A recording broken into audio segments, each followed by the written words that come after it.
Welcome back for episode 5 of my Tesla Robotaxi video series, where we navigate from Austin American Statesman to Montopolis Neighborhood Park. This is an interesting one, especially in the first few minutes, um, due to some issues with the pickup location.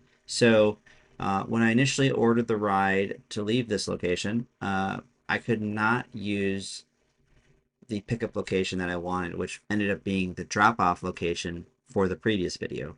So I canceled the ride because I didn't want to walk, and then I reordered it, which then at that point allowed me to use the desired pickup location.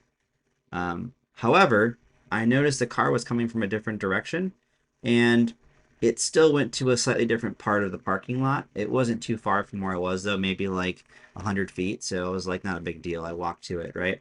Um, and then as soon as I got in the car, you could tell it was going to try a different route. And that's where things got fun. So in a few seconds here, you'll kind of get what I'm talking about. All right, so after starting the ride, things get kind of interesting right off the bat. The car makes a left turn into this parking spot, and then it immediately goes into reverse. This is the first time I've seen Robotaxi use reverse, so pretty cool that it has that ability because the public version of FSD, I don't believe, have that ability still to this day. So that's awesome to see. The next thing it does, though, is interesting. It makes a left turn, and I was confused at the time because I'm like, why is it making this choice? Well, it's trying to exit the parking lot using the way that we came in from the previous ride, which makes sense. However, there is looks like a security gate that's closed on the weekends. So the car gets close to it. You'll notice the safety observer kind of primes his finger like he's going to basically stop the car in the lane. That's the button he's hovering over, but he never actually presses the button. So the car automatically right there figures out that it can't traverse that spot because of the gate, puts the car in reverse, and then will then exit now the parking lot. When I watched this, I was like, what in the heck is it doing? But if there's ever a time to use the word mind blown, I would use it here because the car camped on an obstacle. It then realized it couldn't traverse it and then automatically routed a different way. And I thought that was one of the coolest things. Of all the experiences I had over my drives, this was one of the more interesting moments, and I think super impressive, um, based upon what Tesla has been working towards and kind of getting an AGI like solution um, in FSD. So the fruits of their labor are paying off. I mean, the fact that the car was able to think on the fly and basically go a different way when it realized there was obstruction is huge because you're going to come upon a situation like that all the time in the real world, and the car needs to be able to react to it. So that was perfect.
So out of the camera view, unfortunately you couldn't see them, but there was cars to our left and right, and the people on board were like making faces and gestures towards us when they realized there was no human driver in our car.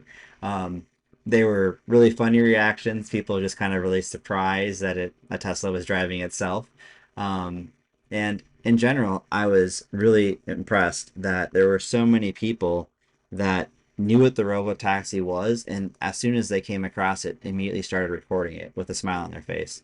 So people in Austin are definitely aware of this launch, and it's really exciting to see so many people excited about this because I do think this technology, as it's proven time and time again, has the potential to save a lot of lives on our roads that unfortunately get lost every year. So love the enthusiasm, and I'm sure we'll see more of it too as the service expands to other parts of the country.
All right, so here we're coming up on kind of a tight squeeze between this vehicle and the curb on our right, and the car does a great job of, slowing down, but understanding its awareness of the world around it and realizes it can fit and inches forward and then initiates this unprotected right turn.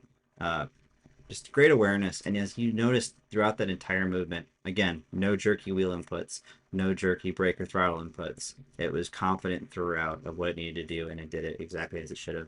So, again, this is the type of driving behavior I think that as more folks experience, they won't want to drive anymore. It's that big of a deal, in my opinion.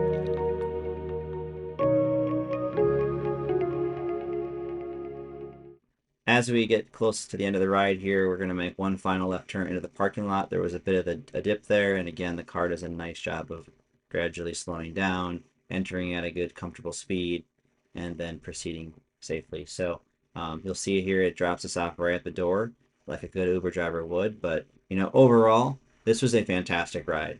It demonstrated FSD's capability, or at least this new unsupervised version, to come across an obstacle and think of an alternative route to take. So, one of the better rides so far that I recorded, I think, and I'm so excited to show you some of the other situations that we came across. Thanks for watching, and I'll see you in the next one.